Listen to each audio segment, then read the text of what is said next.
আসসালামু আলাইকুম বন্ধুরা, আজকে একটু কথা বলবো জামাত নিয়ে, যে তারা ইনসাফ কায়েম করবে, তাই না? ইনসাফ সর্বপ্রথম তারা এখানে কায়েম করছে ২৬ সালে সাতক্ষীরা ৪ আসনের এমপি গাজী নজরুল ইসলামকে দিয়ে ইনসাফ কায়েম করব। এই জামাত নিয়ে কথা বলতে গেলে আমাদের কিছু ঘৃণা লাগে।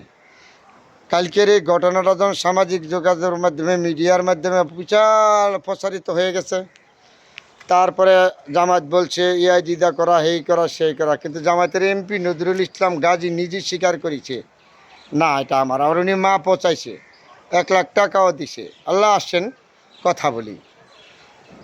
উনি আবার মিডিয়ার সাথে আসছে, মেয়েটার বাবা বলছে কি হ্যাঁ আমার মেয়ে বিয়ে দিছি, মেয়ের মা বলছে বিয়ে দিছি। বিয়ে দিছেন, কাবিনের কাগজ কই? উনি বলছে দ্বিতীয় স্ত্রী, কাবিনের কাগজ কই? ফোন করে কেন কাজের লেখাইতে হয়? গেল একটা। তারপরে মেয়ের বাবাটা কতটুকু আইন লঙ্ঘন করছে জানেন আপনারও? এই ৭৪ বছর বয়সের গাজী নজরুল ইসলামের কাছে ৭০ বছরের মেয়েটা বিয়ে দিছে। মেয়ের বাবা এখানে একটা দণ্ডকারী অপরাধ করছে, মেয়ের বাবা এখানে একটা মানবিক অধিকার লঙ্ঘন করেছে। মেয়ের বাবাকেও গ্রেপ্তার করতে হবে। তো ইনসাফ কায়েম করব। এই জামাতে নজরুল ইসলাম গাজী সাহেবরে খালি ২ সাল লাভ নাই। জামাত জন্ম হওয়ার পরের থেকে তাদের এই কলঙ্কিত। এখন আসেন মূল্য কথায়। ১৯৪৭ সালে তারা করছে দেশ বিরোধিতা,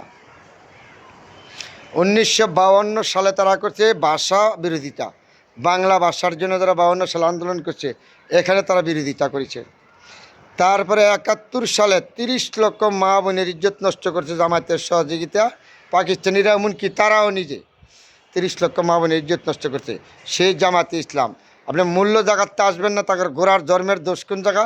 জন্মের দোষ হলো ৪৭-এতে তারা দেশ বিরোধিতা করেছে, ৫২ সালে তারা ভাষা বিরোধিতা করেছে, ৭১ সালে স্বাধীনতা বিরোধিতা করেছে, ৩০ লক্ষ মা বোনের ইজ্জত নষ্ট করেছে জামায়াতে ইসলাম, সেই দল। তারপরে আসেন ৯০-এ এরশাদের স্বৈরাচারের সময় এরশাদের পক্ষ তারা নিয়েছে, নির্বাচন করেছে। এই জামায়াতে ইসলাম এরকম। এই জামায়াতে ইসলাম এই জুলাই থেকে ১৭ বছর যত জেল হাজত মামলা হচ্ছে, যখন জামাত বিপদে পড়ছে তখন বিএনপির লুঙ্গির নিচে জামাত মাথা দিয়েছে। জামাতে ১ লাখ ক্ষমতা গেছে, কখনো যাইতে পারে নাই। তার দলীয় জোট ছিল বিএনপির সাথে জামাতে ইসলাম। এই জামাতে ইসলাম এই সময় সহযোগিতা হিসাবে বিএনপির সাথে নির্বাচন করেছে, বিএনপি সিট ছাইড়ে দেওয়ার কারণে। না এটিও হয়তো না, ১৭টা ১৮টা সিট। এইবার আল্লাহর কি কুদরত, ছাত্র জনতার আন্দোলনের মাধ্যমে তারা হয়তো আওয়ামী লীগ মাঠে নাই, তারা হয়তো বিরোধী দল হয়ে গেছে। তাহলে আবার নজরুল ইসলাম, এই জামাতে ইসলাম কেন এগুলি করে? তাদের পরিচয় ঘোরার থেকে তারা এরকম। এখন তারা সংসদে গেছে, সংসদে গিয়ে উল্টাপাল্টা কথা বলে, কিন্তু নজরুল ইসলাম গাজীর কিন্তু ওই বলতেছে মুক্তিযোদ্ধা।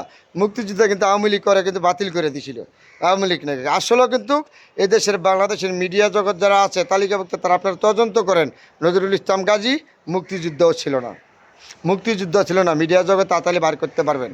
মানে জামাত ইসলামের দলটা, আপনারা বলেন বাংলাদেশের মানুষ জামাত জন্ম হওয়ার পরে বাংলাদেশে এমন কোনো উপকার জামাত ইসলাম করেছে দেখাতে পারবেন আপনারা? যদি বলেন কোনো বিজ্ঞানী, আমি তাকে পুরস্কার দিব।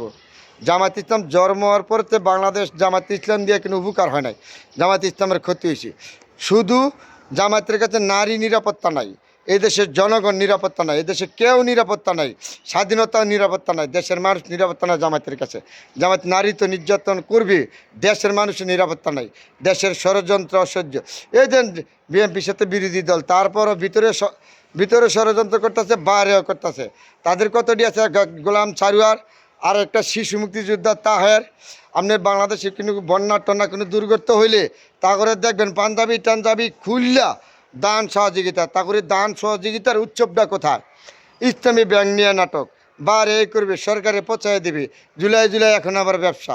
আসলে জামাত যে কোনো রাজনৈতিক দল না, দেশপ্রেমিক না, আবারও তারা বারবার প্রমাণ করে দিচ্ছে। বন্ধুরা, যদি সময় থাকে আপনারা ভিডিওটা দেখেন, শোনেন কথাগুলি।